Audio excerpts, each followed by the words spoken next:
মার্কিন যুক্তরাষ্ট্রের নতুন ভিসা নীতিতে বাংলাদেশ নতুন সংকটে পড়েছে।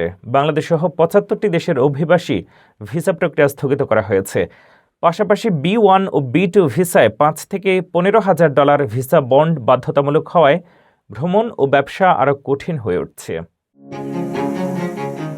মার্কিন যুক্তরাষ্ট্রের নতুন ভিসা নীতিতে বাংলাদেশ নতুন করে চাপের মুখে পড়েছে। ট্রাম্প প্রশাসনের একের পর এক সিদ্ধান্তে বাংলাদেশের জন্য যুক্তরাষ্ট্রে ভ্রমণ ও অভিবাসন প্রক্রিয়া আরও জটিল ও ব্যয়বহুল হয়ে উঠছে। সর্বশেষ সিদ্ধান্ত অনুযায়ী বাংলাদেশ সহ ৭৫টি দেশের জন্য অভিবাসী ভিসা প্রক্রিয়া সাময়িকভাবে স্থগিত করা হয়েছে, যা ২১ জানুয়ারি থেকে কার্যকর হতে যাচ্ছে।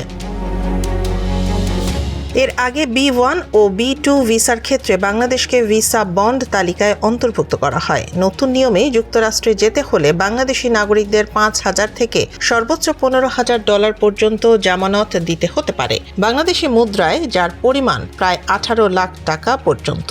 ফলে পর্যটক, শিক্ষার্থী ও ব্যবসায়ীদের জন্য যুক্তরাষ্ট্রে যাওয়া এখন বড় চ্যালেঞ্জ হয়ে দাঁড়িয়েছে।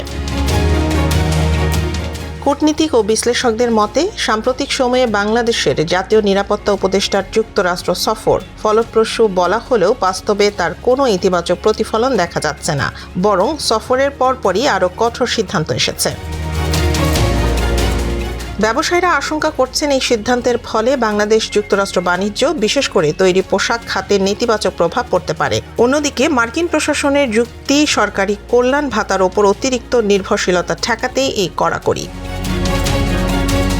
তবে বিশেষজ্ঞদের ধারণা, জনবল সংকটে থাকা যুক্তরাষ্ট্রের জন্য এই সিদ্ধান্ত দীর্ঘমেয়াদে টেকসই নাও হতে পারে এবং ভবিষ্যতে নীতিতে শিথিলতা আসতে পারে।